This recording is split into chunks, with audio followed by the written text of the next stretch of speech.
inside the mind, viewing from a distance, everything appears fine. But inside the mind. But inside the mind. But inside the mind. He waits with that. This week on New to You, Star Trek: The Next Generation, the television show, and Steve Forbert, the musician. As a little child, he was told what to be. His mom may have loved him, but he really couldn't see. While his dad tweaked his brain, saying who he needs to be. Didn't have toys to play with, just paper in his work. No friends to be around, and yes, separation hurts. These are the memories. As he starts every morning like a well-trained soldier, he makes up his bed, goes take a shower, comb brush the head. His clothes Welcome to the continuation of our theme of parents on the New to You show. I'm one of your hosts, John Holt. With me this week is... I'm Mary Varn. And... I'm Jules. And I'm Keith Vincent. And I'm John again. Look at that. It all comes around. So, we talked last week about an album that I was parentally influenced into and an artist that Jules was influenced into. So this week, we're going to see what Mary and Keith were influenced into. But before we figure that out... By our parents. By our parents. By some pushers. The first time's free. Influence peddlers. Son. So, Mary, what was new to you this week? I've been watching Agents of S.H.I.E.L.D., which I keep just calling The Avengers. Like the Avengers show. And I'm not sure how I feel about it. I really loved the first episode, and even though it was kind of cheesy, and I don't know. I'm going to keep watching, but I'll see. Is it kind of X-Files-y in that they're like investigating stuff every week? Or is it like, there's a superhero guy, we got to go recruit him? Yeah, it's more like that. Really? Yeah. Who are some of those superheroes? Have there been superheroes that we would have heard of? No, I guess there was just the first episode had a superhero. And that Who was the superhero? Yeah, It wasn't really a superhero, though. I mean, what they kind of have is... Was it Iron Fist? They seem to be more like a cleanup crew for extraterrestrial stuff. So it'll be like... So like Men in Black. Yeah, sort of. Where it's like, this guy's a superhero. Oh, wait, he's got gamma radiation. He's going to explode because he's got like a robot implant from some mad doctor. We got to calm him down and get it out of him or whatever. So, or they'll like... It seems like it's pretty Monster of the Week kind of thing. Like, it's... I like that concept if they just do it. The characters could be interesting. It's a little bit corny. It'd be neat, too, if they just throw out some really weird characters from the... I mean, the Marvel Universe is epic. They could choose some of the weirdest guys, like... I don't know if you ever heard of, what's it, Razorback, the guy whose superpowers, he could drive anything. That would be a really funny episode. I think that'd be awesome. There's a lot of mystery in it. I mean, there's some fun little things for them to figure out. They had Nick Fury do a cameo, and they'll kind of throw in movie references and stuff. So, I don't know. It's cute. Mm-hmm. Jules, what was new to you this week?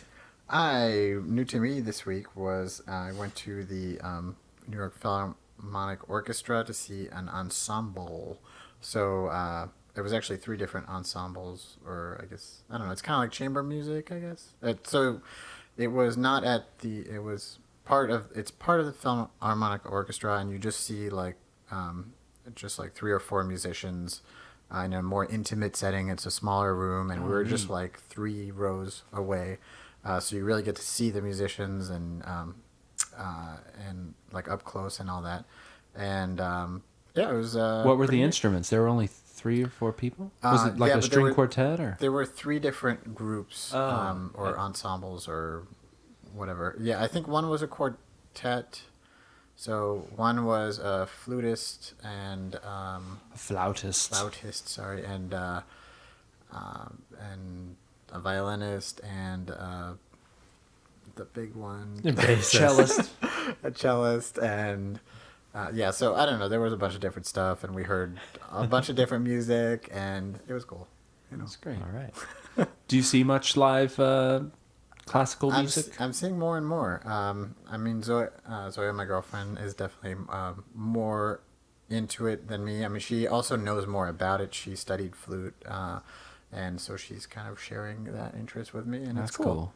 Yeah, it's like I definitely, even though I don't know, I don't know that much about it, I still enjoy it. I mean, when you see amazing performers, which space was play it in? Live, it's very cool. I'm trying to remember the name of it. It's It's not at Avery Fish Hall. It's a smaller space that's north of that. Oh, okay. Just a few blocks north of there. And I don't remember the name of it. That's okay. But it was neat. So, Keith, what about you? What was new to you? What was new to me? Oh, so some really great friends of mine took me, because I'm getting married soon, so they took me on a bachelor's camping cabin weekend. And so that was new. But one of the things we did was we played this really fun tabletop game called Cards Against Humanity.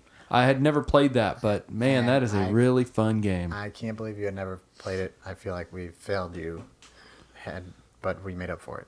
Yeah, no, that was a good way to be introduced to it. It was really fun. So if you've ever played Apples to Apples, it's similar in format to Apples, except it's just really hilarious, even more so than Apples to Apples. Would you play it with your family? Probably. Depends on which members of my family. I wouldn't play it with the youngsters, but With your dad? yeah, I'd play it with my papa. Cool. If he could read. But yeah. What was new to me And this what's week? you? What about you, Holt? I went on a similar bachelor weekend with a similar friend who's similarly getting married, Yeah. who's just happens to be you Yep. as well. And What a small world. And I got to build a bonfire. And Was that your first time building a bonfire? Because you were running it like a champ. that was the first time I've been able. Well, no, I've built big bonfires like that before. It was the first time I got to throw a log at someone while they were like trying to jump over it. And it's the first time I photographed someone jumping through fire. It was pretty cool.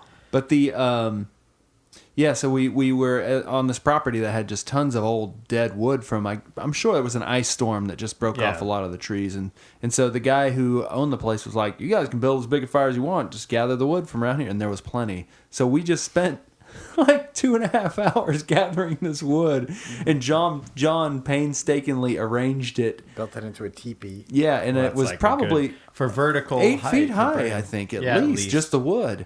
And so when that thing got burning, goodness, it was something good. else. Hot And then stuff. Holt had his stick, and so we were jokingly calling him the flame shepherd, because he was shepherding in the flame and like controlling it, making sure no strays got off. Yeah, it was very fun to play with fire and be an adult. Yes. And I still have lots of clothes that smell like campfire. All right. So often it's our parents who are building the fires when we're younger. Mm-hmm. So Segue. yeah, did you like that? Yeah. So let's get back into talking about the flames of interest in certain things that our parents may have built in Ignited. us. Yeah. Warm memories. Yeah. So we'll roll into our picks. Now starts the day. At least for the moment, he pretends it's okay, but in the back of his mind, he wants to get away. Viewing from a distance, everything appears fine, but inside the mind, but inside the mind, but inside the mind. Viewing from a distance, everything appears fine, but inside the mind, but inside the mind, but inside the mind. Viewing from a distance, everything appears.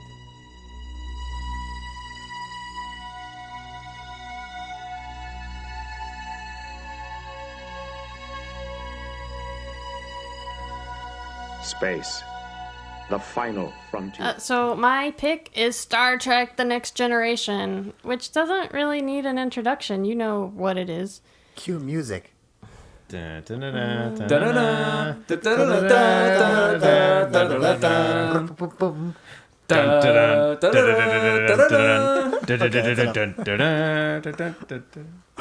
not it. So I watched this because my parents did. They had it on. I was a kid, and of course, I got into it because it's great. And I can't quite remember. I know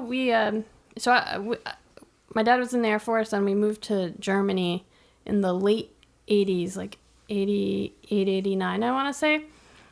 And so I think TNG started in 87, So I think we might have started watching it before that. And then when we moved to Germany, there's kind of this like dark hole in my life where we didn't really didn't see all like the live TV because it's not broadcast, at the same time there. So I don't remember watching Star Trek in Germany. So 3 years later, we moved back to the States.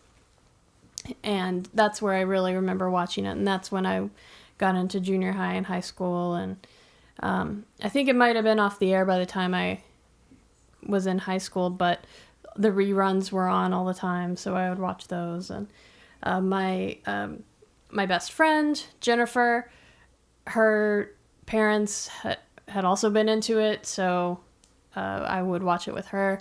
So I have a specific memory of my friend Jennifer coming over to watch one of the new episodes with my parents and me, and I forget the name of the episode. I should look it up, but it's a cold open, and they go about their business on the Starship Enterprise, and then the Enterprise explodes. What? I think they play poker. Yeah. And then the Enterprise explodes, and then it goes to the open, and then commercial, and then the whole thing again, and it unfolds. Did they Pulp Fiction it?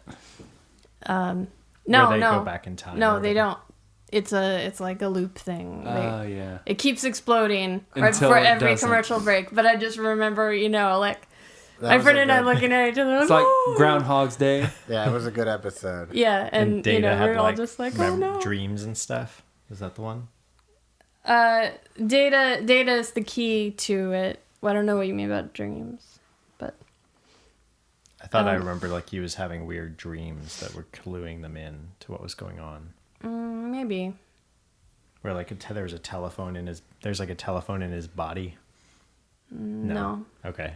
that's a different one. The Data ones were always my favorite. I was Yeah. always a big fan of Data. Yeah. No, he's the best. And but yeah, I mean, I guess I picked this because it is so influential, and I guess it's possible. I mean, it's Star Trek, so of course I would have found out about it, and but I doubt that I would have watched it, when it was on the air, if my parents hadn't. And I'm not sure if I would have watched it in syndication. Jules is showing me that it's the episode I was talking about is Cause and Effect. Which season and stuff? Yeah, it's pretty early. It was season 5, episode 18, directed by Jonathan Frakes. Oh, wow. Way to go. Written by Brandon Braga. The Brandon Braga. Yeah, it's a good one. So, It was a good one. Yeah, but if my parents hadn't been watching it, I'm sure. Hopefully, I would have watched it later on reruns. But it's just such a. I love it. I love space because of it. I love anything on a starship or anything like that. So. So were your parents into Star Trek first? The old Star Yeah, Trek? I mean, I wouldn't say they were like Trekkies or anything, but yeah, they watched this show. Did they watch the 60s Yeah. show? That's what I was asking you. They would have been kind of young when that was on. I don't know if they actually watched it live. We watched the movies. Well, when I was a youngster, the old Star Trek episodes were in syndication. You could watch Yeah, those we'd every watch those night. all the time. Yeah. Yeah, see, I don't remember watching those, so maybe my dad and mom had watched them previously. But we definitely watched the movie, so I knew I knew all those characters. Yeah. So I think that they just started, watching The Next Generation because of the old one. And Had you seen Star Wars before? Star Trek. Star Wars? No, I mean, yeah. Had you seen Star Wars before you saw Star Trek? Yes. All right. Yes, I have. I just wanted to know, which one you'd seen first. So did you go on to watch the other shows, the Deep Space Nine or Voyager or any of the others? I cannot to this day understand why I didn't really watch Deep Space Nine when it was on, other than I think it was just I was in high school and busy and there wasn't a DVR and all that. I remember my friend Jennifer liked it, and she watched it, so I should have. Worf was on that shit. That's right. Yeah, and yeah, I mean, I think I watched it here and there, but Yeah, I watched it a fair amount, but there was always a part of me that was like, it's just not as good. No, as the next because they're generation. just stuck there. It They're got in one crazy spot. though. I mean, but I had stopped watching it by this time. But friends who had kept watching it were saying like they're getting crazy. It's Yeah, Well, all they my did. They, friends they really made liked their it. own spaceship that could Yeah, that the they would fly Defiant. around. Yeah, But they would and have, it would like- cloak. It was a they cloaking like one. 50 Klingon because the special effects had started really getting accessible then. So you'd have like 50 Klingon ships versus 50 Kardashian ships versus a couple starships, and it's just like huge, just massive space battles. And they started fighting the Borg more regularly. They're just like crazy lasers in space stuff that they weren't doing as much because that wasn't the focus of Next Yeah. Generation. And also because they didn't have the They didn't have the means. Yeah. So I mean, Well, I would say that that's not the case. I think that the Star Trek: The Next Generation was such a good study in kind of this this peaceful ideology that I think it was lost on the other shows. That's why none of the other shows were as good. Star Trek, the old Star Trek was kind of an imperial kind of thing. It's like, we're going to go conquer space. But Star Trek: The Next Generation was about peaceful solutions to problems. You know what I mean? And in the Star Trek episodes, in Star Trek: The Next Generation, it would always be like, how do we get out of this in the most, reasonable way possible? And in the old Star Trek, it was like, I'm punching my way out. yeah, but you know? I think classic Trek was less imperial. I'd say maybe more pioneer. Yeah. It's just sort of, you know what I yeah. mean? Like they aren't conquering so much as sort of like exploring the fringes and finding crazy shit and killing it. Like But there was also Unless it's a lady, in which Yeah. case they wouldn't kill they it, were they'd kiss it. killing it. But there were still a lot of the ideals that the Next Generation drew from were there in the original show. I think they just I think they further defined it and kind of, I don't know, brought more of that out. they really from it. changed it with the captains. I mean, Yeah. with Kirk was this brash guy who was impulsive and everything, and Picard A man was of bold just action. so educated and measured and Reasonable, right. So But Weak. still decisive. bald, Yeah. tea drinking. But yeah, I also watched it with my parents, although I think I probably started watching it. I think it was just one of those shows that were like, hey, we all like this. Let's watch it together, And I feel like it was kind of the high point of Star Trek as a franchise. Like, I feel like it will never be that mainstream again. I mean, granted, the new J.J. Abrams movies are kind of like big budget action mainstream, but at this point, it's sort of more, that's like summer movie hype, and also like now it's like building on its status as a cultural icon. Star Trek is. It's like it's just a brand name that people But recognize. I think I would argue a little bit there that you have a lot of shows that try to come up and be like Battlestar Galactica. Yeah. Was originally a very popular show when it first aired, the original series. Right. More popular than the original Trek was. And then they went and made a new series that was very story-based, very character-driven, poorly ended, but overall was like you're glued to those series. Like you're just watching them. The You new want to Battlestar see what Galactica. happens with the new Battlestar.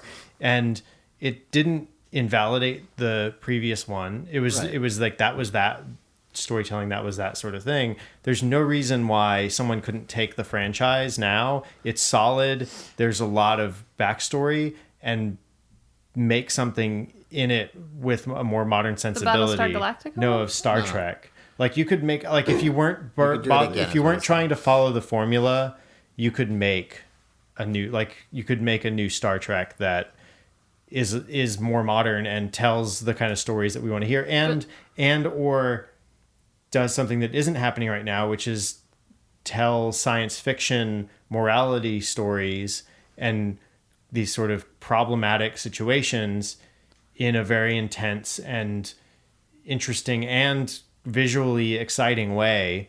Well, I'm not in that arguing that formula. it couldn't be done anymore, but I feel like the fact that we all, or at least, I don't know, half of us watched it with our parents. And the other thing too is that I had a friend who was really into it and whose parents were also really, like, his whole family was really into the show, and they actually were so much so that they went to a Star Trek convention and took me to the Star Trek convention where I got to, and Jean-Luc Picard was the speaker. Oh, Or, cool. the actor who plays Jean-Luc. Patrick Stewart. Whatever his name Stewart, is.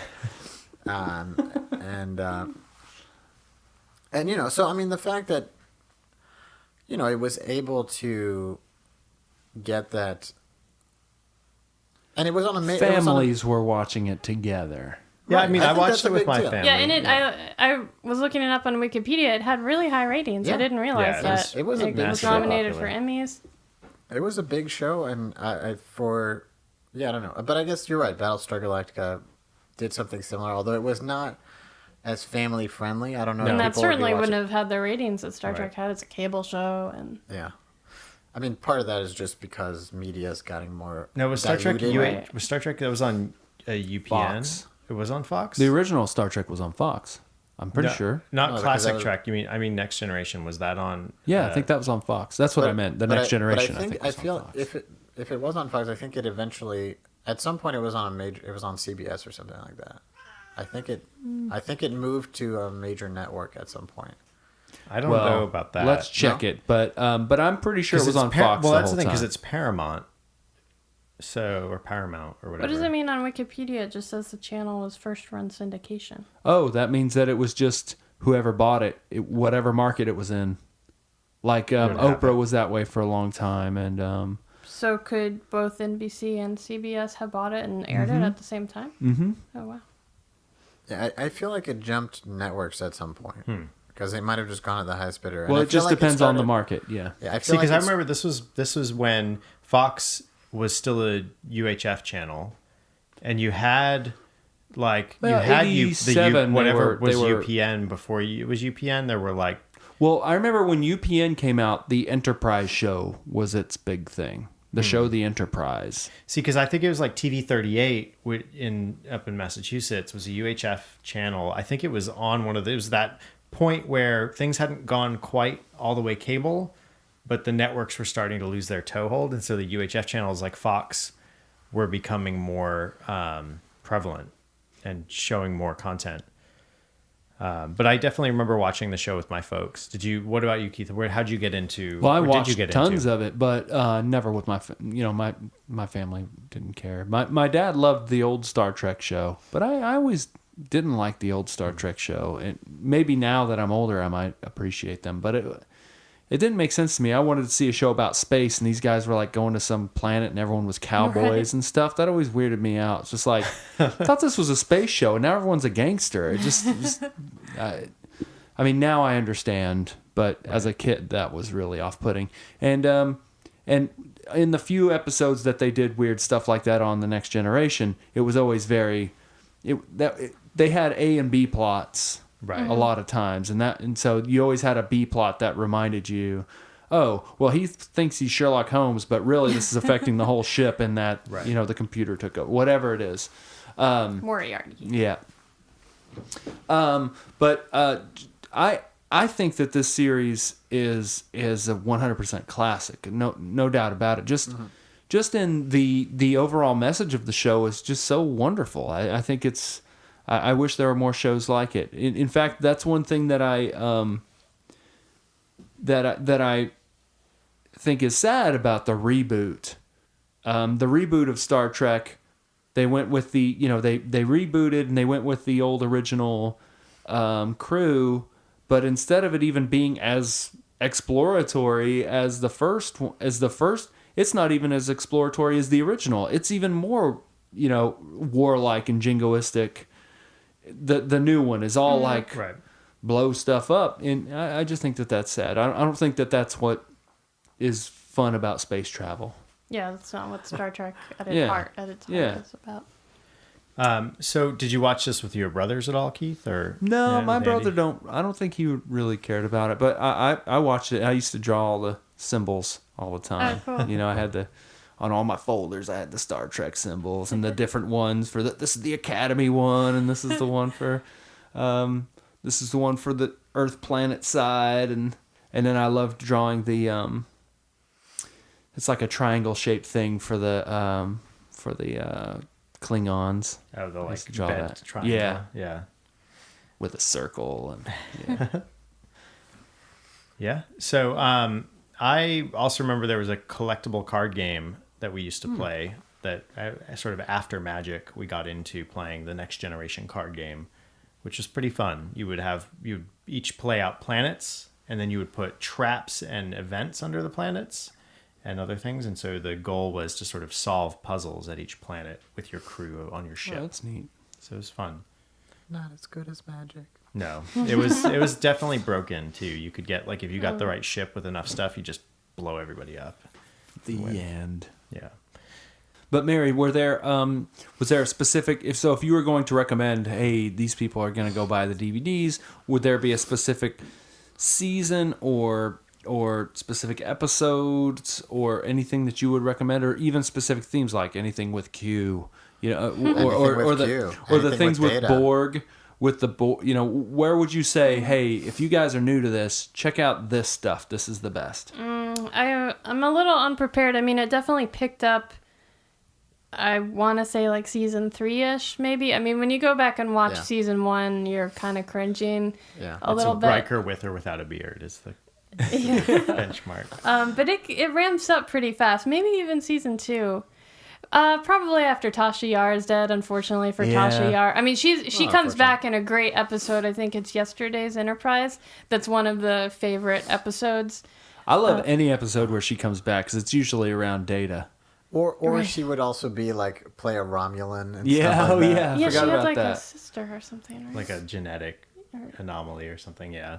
Like, oh, it's Tasha Yar? What? Yeah, that's pretty good. I feel like they stole her DNA to clone. Yeah, that there or was something like weird that. The with that. Romulans did that. Yeah, Of course. So many like Trek trivia people are like, yeah, they're mad at talking us. about. They're like these boneheads. Well, you don't. That's the thing too. What's kind of nice about this show is you don't really have to watch it sequentially. It's not Nope. Unless it's a continued episode Right. that stretches over Right. the season break. So, But I mean, at the same there time, were- there are benefits to watching it all. Like there are Right. like little things here and there. and you get to see the characters grow up and all that stuff. All right, well, let's get down to the nitty gritty. Which characters did you hate? Wesley Crusher. I wouldn't say I hated him, but I was never like, I certainly wasn't crushing on him. No.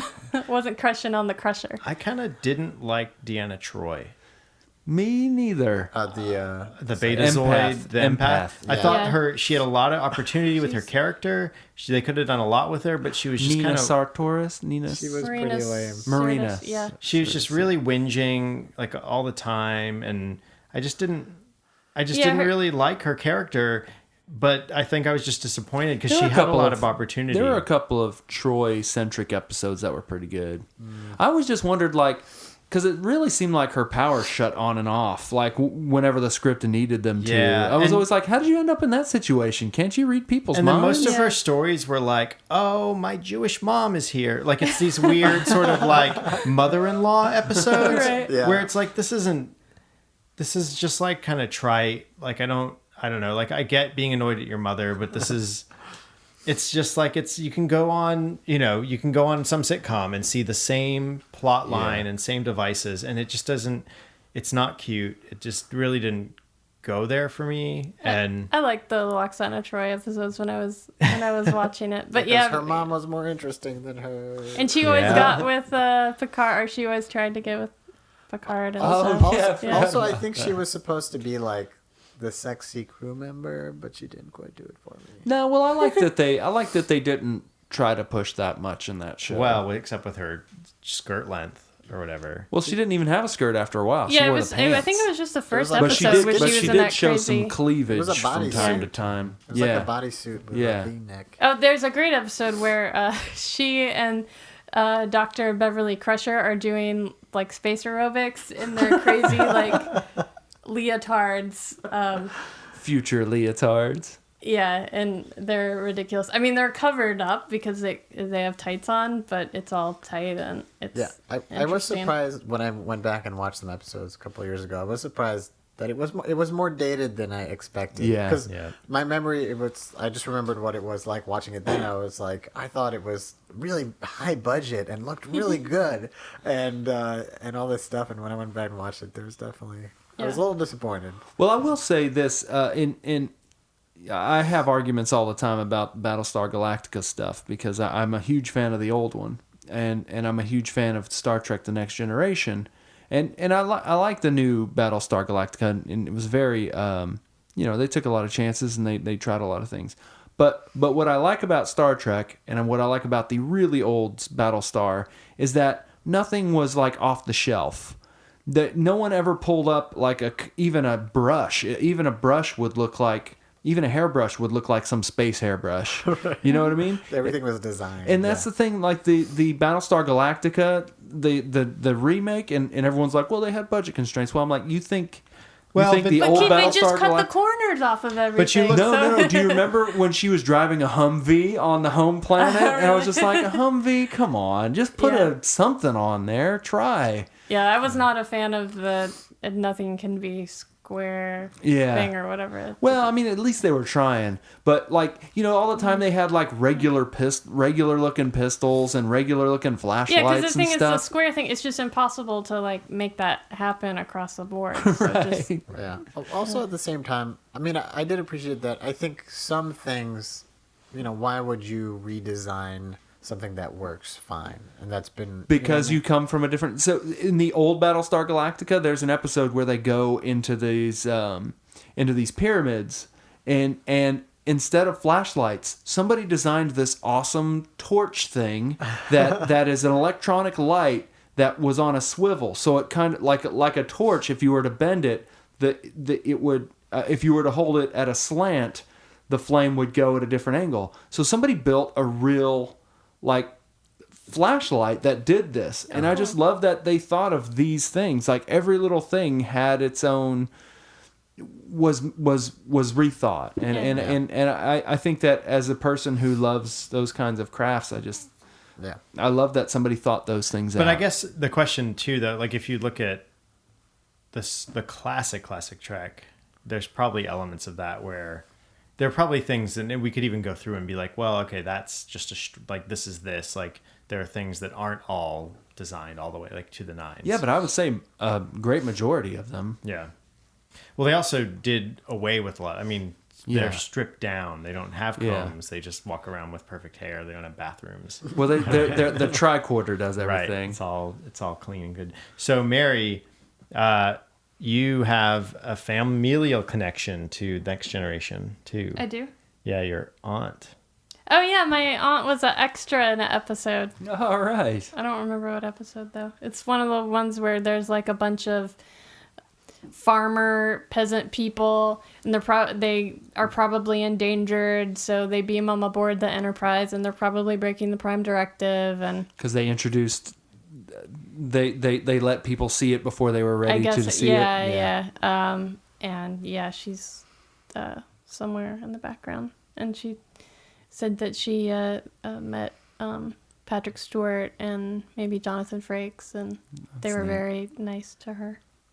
Yeah. And she was all like fangirl sort of. All right, so Jules, last thoughts, the Next Generation. It was great. I love it. I wish there was more TV like it. I think that they're going to make an awesome, gritty, realistic one that's modern and real and totally make the new classic. It'll be Star Trek: The Next Generation, The Next Generation. But isn't grit and then when Data has sex, his spine will light up. Well, it'll come out in spikes. Yeah, and he'll have wings. But they won't be able to tell, other than that, whether or not he's a human or not. But it's going to be a she. It's Dataris. Oh yeah. Dataris. Yes, but yeah, I this is defining like childhood TV show for me. Yeah. So Mary, close us out. Star Trek: The Next Generation. I don't know. As good as Watch it. Willow. It's on Netflix. Make it so. It's on Netflix. They're releasing Blu-rays of it, but again, you can watch them on Netflix pretty much. They've been like digitally remastering them a little bit, but I think they mostly have been doing that to the classic Trek stuff to bring it up to the standards of. Yeah, the I'd love it Blu-rays if I would love it if George Lucas put out a whole new series of them where he just adds stuff to them, a special edition.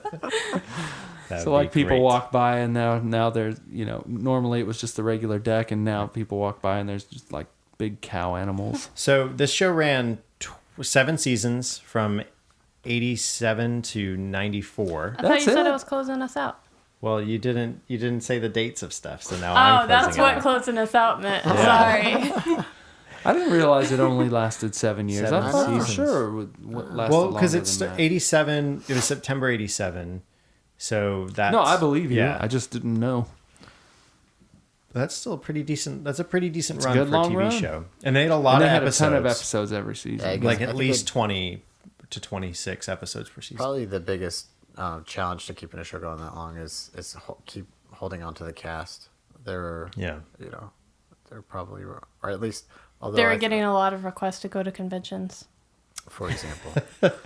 Although I don't know, I think Patrick Stewart's the only ones that's gotten regular steady work since the show ended. I think Will Wheaton's doing okay. I'm sure they're all doing No, fine. he's not getting much acting work. He's got a podcast. He's that's an doing really internet well. personality. Yeah, except he writes and he gets TV work and he stuff. does get from TV that. Does he? work. Yeah, he's a I think he character gets on Big voiceover Bang work, Theory too. or something like that. I think he does voiceover. He work. does. He does a lot of those DC DC cartoons. What about the rest of the cast? You know what I'm saying? They do Where the are they same. A now? lot of voice stuff. A lot. I mean, they're around. Michael A Dorn bunch of them was- are doing stuff for video games. I saw Michael Dr. Dorn on a series. Dr. Beverly Crusher, I forget her name.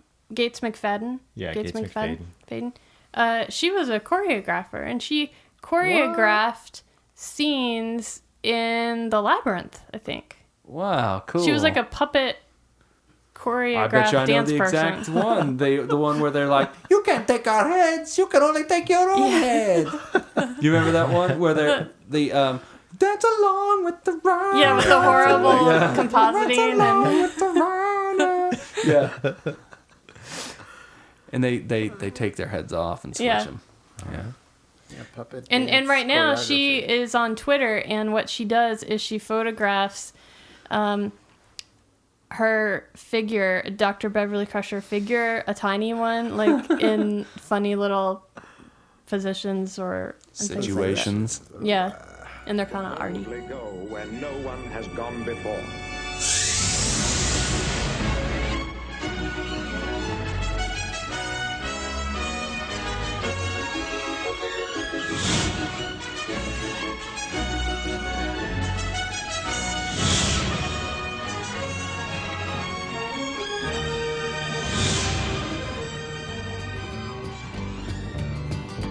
Oh, the engine's gone dead, cried the men who were there. And she passed up the dock on the wide Delaware. Then the ship ran aground and the oil got away. And they did not report the big spill on that day. And it's oil, oil, yeah, drifting to the sea. Oil, oil, don't buy it at the station. This week our theme is parental influence, and boy did I have plenty of that. I consider myself very lucky in that I had wonderful parents, and they taught me lots of great stuff, lots of great morals, lots of good lessons, and they both had really great taste in things, movies, games, everything. My parents taught me some really good taste, thankfully. But what they really had great taste in is their music, and thanks a lot, Mom and Pop, for having great taste in music.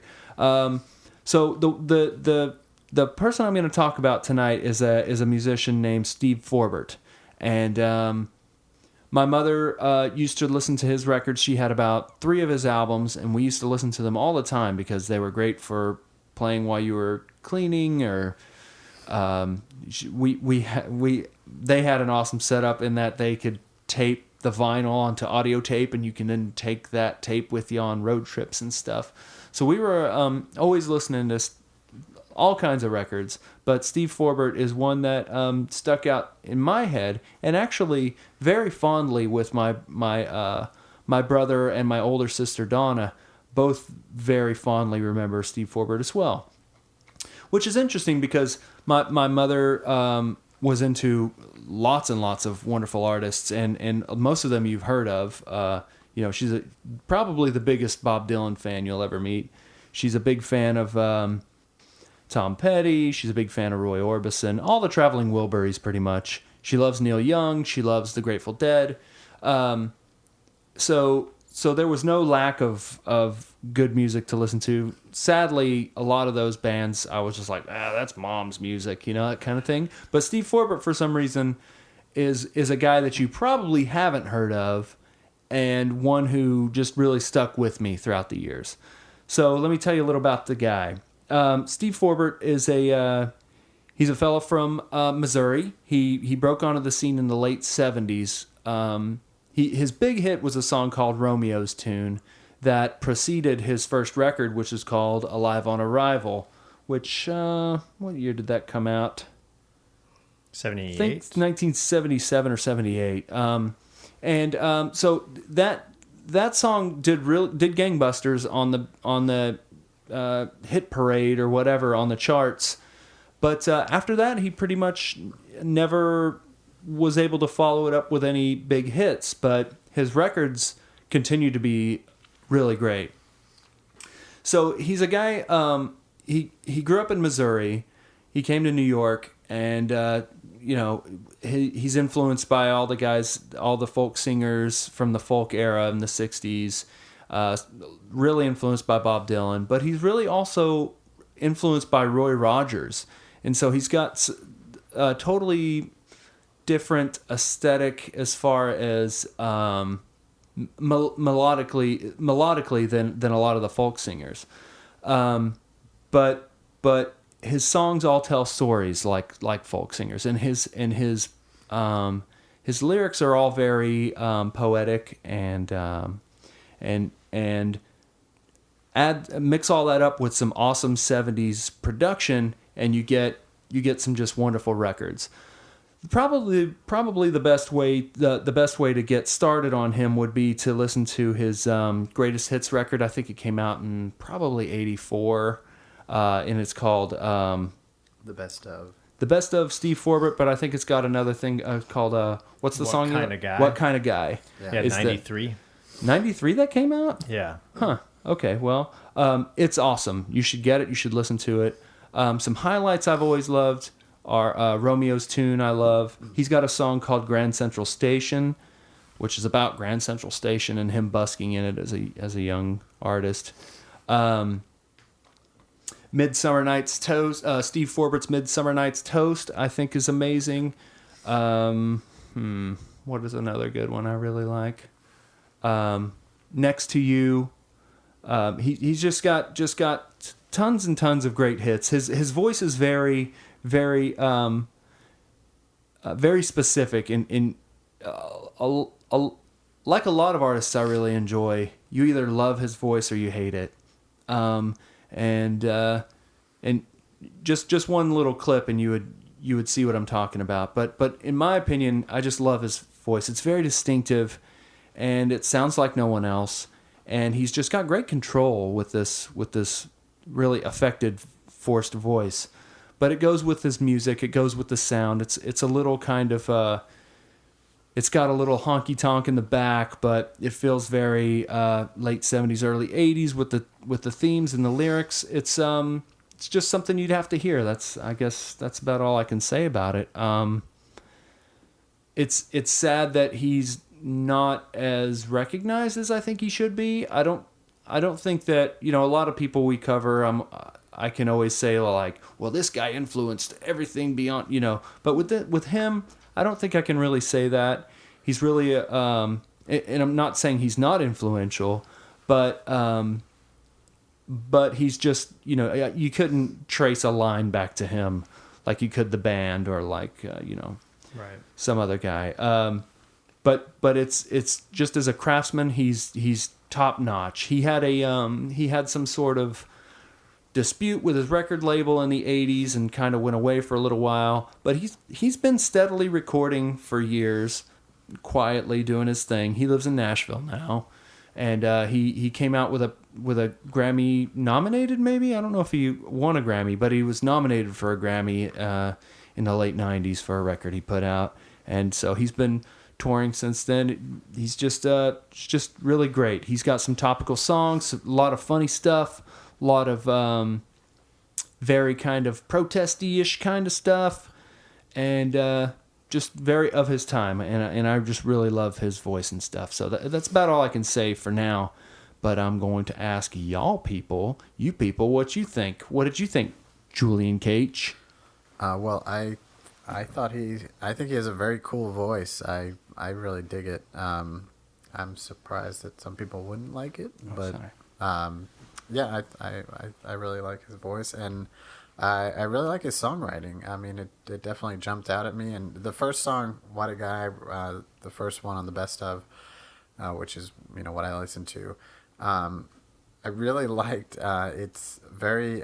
He has some songs that are. There's a few songs on the best of that are a little more playful like that, where it's very like rhymey and a little silly almost, and it's a good way to kind of get you going on the best of. I think I was telling you this, that because it's a best of, it jumps around his career and it's a little all over the place, and I kind of want to go back now and kind of check out his albums in a more sequential way and kind of find maybe the periods that I like, because it was also a mixed bag. Like, I really liked some songs. Other songs were just total like kind of throwaways to me. But I was really surprised, nonetheless. Like, he's really talented, really good stuff. Really surprised I hadn't heard of him at all, and I'm surprised you hadn't introduced me to him sooner. But maybe I just missed it. Well, you know what? It's interesting. I had grown up listening to him, and he's like I said, one of the guys that we would listen. We would kind of. There were a couple of records of my mom's that we would kind of request, and a couple of his records were in that list. Some Peter, Paul, and Mary were some others. When my mom got the Tom Petty Full Moon Madness record, we kind of wanted to listen to that a lot. We wanted to listen to the Traveling Wilburys a lot, but we all came back to this. And my sister, who's a musician in Nashville, she plays constantly. She will play probably, and she plays long sets at these places. A lot of places in Nashville, they want you to play about a 4-hour set and throw in a lot of the old classics. They want people to walk by, hear a song they recognize, come into the bar and buy some drinks. So they always tell her, we want at least 70% covers. So she gets to play all these Steve Forbert songs, and nobody even realizes they're covers. And so one of the things she does is she says, if anyone in this bar can tell me the name of this guy who sang the song, you get like a free CD, or I'll give you a free T-shirt or something like this. And nobody ever does it. Wow. But she now too, my sister has all those old records, so she gets to listen to the records. But what was I saying? Oh, so growing up, I was a big fan of his. But for all through college and stuff, I'm listening to others. I'm trying to get introduced to new things. And it was only probably about 4 years ago that I started seeking his stuff out, which was interesting because through legal means, there's a lot of his catalog I can't actually get. For some reason, a lot of it's not available digitally. I mean, songs I really remember, and just recently I was able to find a few on YouTube, but you can't take those with you to the gym or whatever. Right. But that's probably why, when you and I were living together, I was exploring, trying to find other music. I didn't go back, but that's why. Long-winded. Sorry. What'd you think, Mary? I liked it. Am I way off base to say that it kind of reminded me of like Paul Simon's Graceland a little bit? Well, I don't think that's off base at all. But yeah, I like his voice. Similar to Jules, like some songs I really dug, and other songs I weren't so sure about. I think I have a sort of adverse reaction to horns in songs that I can't place. Like I just Well, instantly... I definitely have negative opinions about horns, unless it's a horn section. And a lot of his stuff has horn section, which I don't mind. But like a lone saxophone will kill a song for me. Yeah, just as sort of an answer to the vocals, like blah blah blah blah blah. It's like, ugh. But Yeah, I so definitely feel you with the horns sometimes. Yeah, so I don't know. I mean, I'm just sort of like, horns, that's cheesy, but I don't know why I feel like that. I don't know enough about music to put my finger on stuff like that. So I don't know that I'm right, in saying it's cheesy. It's just all sort of your my opinion, own. so Right. you're right. But it's funny that you say it, because there were a few songs where I heard the horns and I was like, I don't mind them. But it was like... You had to make that conscious, step over that hurdle. Wow, I'm hearing the horns and they're not bothering me. So, I don't know, somehow for me they fit right in, they're tasteful. But that's one thing I will say about, especially his earlier things. Well, Jules, you were saying you would like to go back and listen to full records. Yeah. His second record is called Jackrabbit Slim. It's a solid album all the way through, and it's very on theme. It's very good. But all of his records are just so produced so nicely and tastefully. I mean, he sounds so raw, but the production of the records is just really like, it's the 70s, like I mentioned last week, in that the production, they nailed it. You know what I mean? And instrumentation, they just have the best musicians around. It's funny. I mean, in a way, you said he's a man of his time, but I feel like there's a timeless quality to his songs. Like I couldn't really pin him. Yeah, well, because he has an odd balance of this honky tonk but folk singer, but also New York City in the late 70s. Yeah. So, but I feel like he didn't dabble as heavily, because like this is something, because you were talking a little bit earlier about greatest hits albums. You sometimes get that like Leonard Cohen greatest hits like album, or Lou Reed, or somebody where they've got a long career and you're listening through in a chronological like collection, and it's like earliest hit, and you start to get to the middle hits and you're like, ooh, it's getting real synthy, and you get to like near the end and you're like, man, this is a far cry from where we were starting out, when it was a lot less and a lot less still thought going into it, but there's a little too much going on in these that is drawing maybe too much influence from the times and trying to stay modern. And also I think a lot of times to keep things interesting. I mean, it's what they're listening to too. So it's sort of the flavor of the time. And maybe I can see where Forbert, he doesn't get that far off base kind of thing. He kind of stuck to his thing. Yeah. So, well, that's, I mean, he's a songwriter, and they really produced his stuff, but you could definitely hear almost any of those songs could just happen with him and a guitar. Yeah. Even though, I love the horns in that Next to You song, but I definitely see trepidation. I definitely see prudence toward them. But what's great about his songs is the melodies are there. They're just there locked in with him and his guitar if he needed to. Yeah. And in a lot of the songs, it is kind of just him and a guitar. Yeah, there's some of them were surprising little like gems, like Cellophane City. I really enjoyed that song. There are a few, even ones that were sort of like, I can see the reference that he's going for, and it's a later song referencing an earlier part of his career, like the January 23rd to 30th, 1978 kind of. I love that song about a week. It's really good. When I was born, January 23rd, 1978. Yeah, it sounds pretty familiar. That's a song about him going home to Missouri. And after being, a musician for a while in the big city, and kind of like seeing the old college girls walking by and stuff like that, it's a really beautiful song.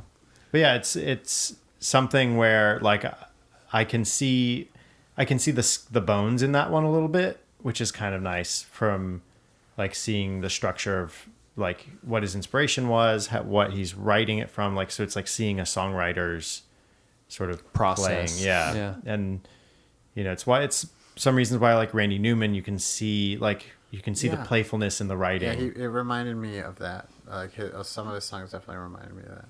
Both 70s guys. Mm-hmm.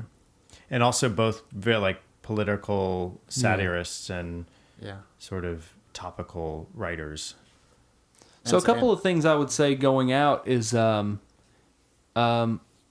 many. I don't know of any other singers other than maybe Jeff Tweedy that kind of hit on his vocal style or even close to it. And I would also say that there's a song that it was a hidden track, I believe, on Yankee Hotel Foxtrot on a Wilco record called "The Late Greats," and I'm pretty sure they're making a reference to him as it's a song talking about like it's a great song, "The Late Greats," but the gist is that like you guys think whatever's the greatest songs no one's ever heard. They're just out there by people playing them. And so, and there's a part of it where it says, the greatest singer in rock and roll had to be a Romeo. And I think that's, his vocal cords were made of gold. He just looks a little too old. I think that's a reference to him. Maybe it's not, but I always take it as because I can tell by the way Jeff Tweedy sings, he loves Steve Forbert. I think. I mean, seems like it to me. But also a little bit of trivia, if you read into the Wikipedia page, Girls Just Want to Have Fun by Cyndi Lauper, the video, Steve Forbert is an actor in it. Really? Yeah, so, I mean, if it's been as long as it has for me, since you've seen the video, I just watched it today because I had to see it, but there's a scene when Cyndi Lauper pushes into her room and like kicks the parents out, and there's a big party going on, and there's a guy in like a suit that's like going like Cindy, he's just yelling into the crowd, and he's got flowers. It's supposed to be her boyfriend. That's him. That's Steve Forbert. Huh, that's funny. Yeah. So who'd win in a fight, Dire Straits or Steve Forbert? I like both, but I would want Steve Forbert to win. Really? Like if you had two of them playing their Romeo songs head to head. Yeah. I mean, it's tough to pick. I love Dire Straits, but I know you love Dire Straits way more than I do. No, I'm just saying because they both have a Romeo song that was like one of their big hits. And I like that Dire Straits Romeo song too. Good. Yeah. Last thoughts, Mary. Last thoughts, anyone? I'll listen to it more. I don't know. Good. Sorry, you put me on the spot with these last thoughts. I said everything. They're good. Yeah, I mean, Well, one day he's really going to put you on the spot when he goes, last thoughts. Yeah. Sugarette. No, I would say the same thing. I'm definitely going to find whatever I can find of his catalog. And Good. Well, if you come to my wedding, there might be a song or two of his playing during the reception. Nice. At least the request was made. All right. Sweet. I will also. I think I want to listen to the albums, like you were saying, Jules, in context. That's too. going to be my best way to gauge it, because as a songwriter, and as you said, as it's well produced, I think it'll give me a better sense of sort of how his songs came together and what you were listening to when you were listening to them. Yeah. So. Well, the songs together, the records together, Jackrabbit Slim, like I said, is definitely solid and full all the way through. But just like in the best of, there are some songs that they just don't hold up sometimes. So keep that in mind. And if you could listen to any artist's full records and have some duds, so just be aware of speed bumps. Yeah. So Keith, close us out on Steve Forbert. So that's Steve Forbert. He's still out there making records in Nashville. He's still a road warrior touring. If you get a chance, I've never seen him live. I sure would like to. So, but if you ever hear of him coming into town, do yourself a favor, check it out. I bet he's great. And nobody on earth plays harmonica like him. He's got, just like his voice is very vibrato, he plays harmonica in this super vibrato way that's unbelievable. You'll have to hear it. Nice. Yep. All right. That's it. Steve Forbert, you can find his music online. Yes. Thanks, Mom. And his Or stuff. at Keith's wedding. And you can. His stuff is on RDO, as you guys. Or radio if you're listening to Or radio. radio if you listen to radio. RDO. So we'll put links to that on the website. Thanks, Keith. This is a good pick. Thank I you. liked listening to it. I'm glad you enjoyed it. Meet me in the middle of the night, let me hear you say everything's alright. Let me smell the moon in your perfume. Oh, gods and years will rise and fall, and there's always something more. Lost in talk, I waste my time, and it's all been said before. possible answers such as hard work. Feel I'm alone in this whole of existence. I know it takes time, but I'm Da-da-da. All right, everybody. Thanks for listening to the second installment of our parental influence picks. And it was a good round. We started off with a pick from me, Steve Miller Band, Book of Dreams, a pick from Jules, Matthew Barney, the artist, a pick from Mary, Star Trek The Next Generation, and ended up with a pick from Keith, Steve Forbert. So you should check those things out. They're all pretty neat, and we aren't even parents. Nope. So we're not influencing you in This that show way. is our baby. Yeah. We're holding it to us. We're feeding it on our breasts. Yes, of our voice breaths. So I was one of your hosts, John Holt. You can find me on Twitter at Lord Joho. With me this week, I'm Mary Varn. Oh, you can find me on Twitter at Mary Varn. I'm Jules. You can find me on Twitter at Beautiful Jules. My name is Keith Vincent, and you can find me reading Mary's comic at npccomics.com. And sometimes you can find my artwork at earthlingkeith.tumblr.com. All right. Well, next week we will probably bring you more stuff because we will do that. That's what we like to do. Yeah. We'll figure out what it is before we record it, I hope. I think it might be sandcastles Yeah. and how to build them. So it may not be... Oh, here you go. If you want to find more about the stuff that we talked about in this episode, you can check out the website at newtoyoushow.com. You can also leave us comments there, and you can follow us on Twitter at newtoyoushow, and you can leave us a review on iTunes if that's your preferred mode of leaving us reviews. And you can learn all about conjunctions Yep. from listening to this show. And their functions. Yep. Good night, everybody. Good night, everybody. It Bye-bye. may not be new, but it maybe's new to you. And all Maybe. that. Cause I'm sinking in the quicksand, been pedaling too long. And I'm not a human kickstand, need time to rest, but I gotta keep moving. This pitiful life is all about the music. This pitiful life is all about the music. This pitiful life is all about the music. This pitiful life is all about the music. This pitiful life is all about the music. You can allow yourself to hang from those strings they pull too often. I believe I can make it if I don't continue to let my heart harden. The road to success isn't always how you see it. Sleepless nights tossing and turning, waiting for music to reveal its secrets, eating away at the lining that separates me from paralysis. Someone's tipping the scale to give me a heavier load. Suppose I'll fall victim to work and let the life of music go. Nobody cries for the loss of a washed up John Doe. One hit wonder, a buzz.